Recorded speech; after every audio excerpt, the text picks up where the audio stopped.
এটা কি কোনো নির্বাচন নাকি এটা কোনো তামাশা? তামাশা তামাশা। ঠিক সকাল 11টার দিকে আমি নিজে এই টিএসসিতে এসেছিলাম, ভোট কেন্দ্রে আমাকে ঢুকতে দেন নাই মোনামি ম্যাডাম। তাহলে কিভাবে এইখানে ছাত্র শিবিরের যিনি ভিপি ক্যান্ডিডেট তাকে ঢুকতে দেওয়া হলো?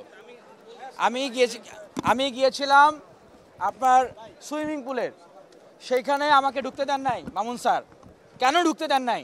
এখন SM হলের যে ভোট কারচুপি হয়েছে সেখানে শিক্ষার্থীরা প্রতিবাদ করছে।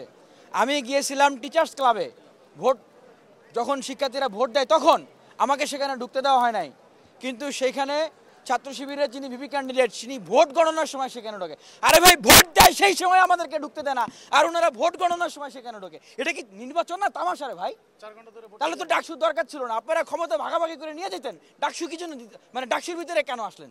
আমরা তো ডাকসুটা এই জন্যই চেয়েছিলাম যে এই ডাকসুর ভিতর দিয়ে বিশ্ববিদ্যালয়ে যে আধিপত্যবাদের যে রাজনীতি সেইটা একটা গুণগত পরিবর্তনের জায়গায় আসুক, এবং সেটা যদি এখন ডাকসুকে যদি দখল করতে হয়, আপনারা দেখেন নাই ঢাকা বিশ্ববিদ্যালয়ের পাশে এখন বিএনপি এবং জামাত ইসলামের নেতাকর্মীরা মহড়া দিচ্ছে না? দিচ্ছে কিনা বলেন? তাহলে এখন বিএনপি এবং জামাত ইসলামকে ঢাকা বিশ্ববিদ্যালয় ভাগ করে দিয়ে দেন। তারা তো এটাই বলতেছে যে আমাদেরকে ভাগ করে দিয়ে দেন ডাকসু, নাহলে আমরা কিন্তু মানবো না। তো ভাগ করে দিয়ে দেন, ডাকসু দরকার তো ছিল না।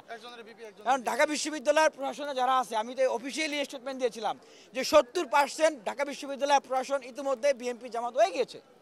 11 মাসেও তো ডাকসু নির্বাচনটা দিতে পারে নাই, তারা পেরেছে অভ্যুত্থান পরবর্তী সময়ে পারে নাই। 11 মাস আমরা ফাইট করে অনশন করে ডাকসুটা নিয়ে আসছি। যারা ডাকসুর জন্য একটা দিন রাজপথে নামে নাই, যারা ডাকসুকে বাধা দিয়েছে, তারা এখন ডাকসুকে জেতার জন্য সারা বাংলাদেশ থেকে, সারা ঢাকা শহর থেকে লোকজন ঢাকা বিশ্ববিদ্যালয়ের আশপাশে মহড়া দিচ্ছে।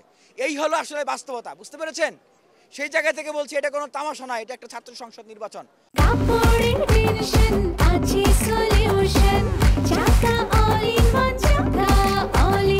কাপড় ধোয়ার একটাই সলিউশন, চাকা অল ইন ওয়ান। আপনারা এটা নিয়ে যা শুরু করছেন, যা করতেছেন, শিক্ষার্থীদের সাথে প্রতারণা ছাড়া, শিক্ষার্থীদের সাথে ছলনা ছাড়া আর কোনো কিছু নাই। কি হয়েছে আমি বলি, ভোটকাস্টিং কত % হয়েছে বলেন? আপনারা তো দেখেছেন ভোটকাস্টিং কত % হয়েছে? 80%। আপনারা তো ভাই সারাদিন ছিলেন না ক্যাম্পাসে। 80% যদি ভোটকাস্টিং হয় তাহলে কত হাজার শিক্ষার্থী হয়? 80% ভোটকাস্টিং হলে আমরা যদি ধরে নেই যে এইখানে 31,000 শিক্ষার্থী, আরে ভাই ঢাকা বিশ্ববিদ্যালয়ে যদি 30,000 শিক্ষার্থী ঢোকে, ঢাকা বিশ্ববিদ্যালয়ে কি আপনি পা রাখার জায়গা পাবেন? এটা কমন সেন্সে কি বলে? ঢাকা বিশ্ববিদ্যালয়ে যদি 30,000 শিক্ষার্থী আসে, আপনি কি পা রাখার জায়গা পাবেন? এত ভোটকাস্টিং কিভাবে হলো? শোনেন এবার ভোটকাস্টিংটা কিভাবে হয়েছে। ঢাকা প্রথমে কি বলা হয়েছে সকালে, যে কাউকে ভোট কেন্দ্রে ঢুকতে দেওয়া হবে না। এখন ভাই বিশ্ববিদ্যালয়ের যে প্রশাসন, বিভিন্ন ভোট কেন্দ্রে যাদেরকে নিয়োগ করা হয়েছে, সেখানে কি আমার দলের কেউ আছে? বলেন, আমার দলের কেউ নাই ভাই। স্বতন্ত্র প্রার্থী যারা, ছোট ছোট প্যানেল যারা, তাদের কি কেউ আছে বিশ্ববিদ্যালয়ের প্রশাসনে? কোনো শিক্ষক আছে তাদের সমর্থিত? নাই কিন্তু। সুতরাং আপনি যখন এটা বলবেন যে কেউ ভিতরে ঢুকতে পারবে না, তার মানে কি যাদের ভিতরে শিক্ষক কর্মকর্তা নাই তারা কিন্তু অসহায় হয়ে গেল।